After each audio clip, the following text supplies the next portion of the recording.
I'm blaming Netanyahu in particular. What is happening in Syria? This is a U.S., Israel, Turkey operation. It is part of Netanyahu's long-term game plan that goes on for 30 years to overthrow governments throughout the Middle East that back the Palestinian cause. And they did apparently catch both the Russians and the Iranians and the Syrians off guard with this maneuver in recent days. At least that's what seems to be the case. But I'm sure that this is an Israel, U.S., and Turkish operation. Turkey has its own issues in this with the Kurds in Syria. For Israel, this is standard fare.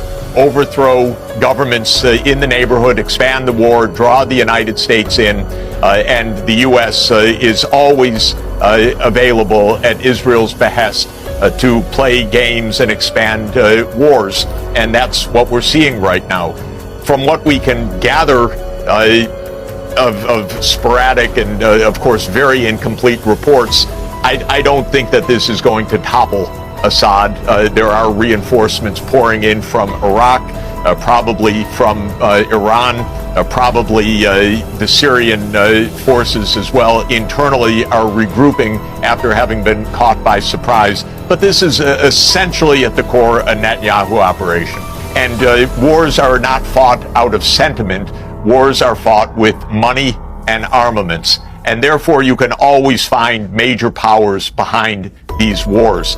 And in the case of Syria, it was Obama in 2011 who tasked the CIA to work with the Saudis at the time and with Turkey at the time to overthrow Assad. This was at Israel's behest, in my understanding and interpretation. But it required billions of dollars from the U.S., from Saudi Arabia, from Turkey, havens in Turkey, and so forth. And this is the normal point. These are not sentiments against Assad. These are organized wars, and wars are expensive, and that always means turn the attention back to the major powers, whether it's the regional powers or the United States standing behind them. This starts, and it's really fascinating to go back. It starts in 1996 with Netanyahu, who wrote a book called Fighting Terrorism. And the thesis of the book is quite straightforward and very dangerous. He says, you know, there's Hamas, there's Hezbollah, they oppose Israel. It's not good for us to fight them directly. That won't work. What we need to do is topple the governments that back them. So what we need is regime change throughout the Middle East. And he actually gave a long list of 7 countries that included Syria, Libya, Iraq, Iran, Somalia, Sudan, and Lebanon.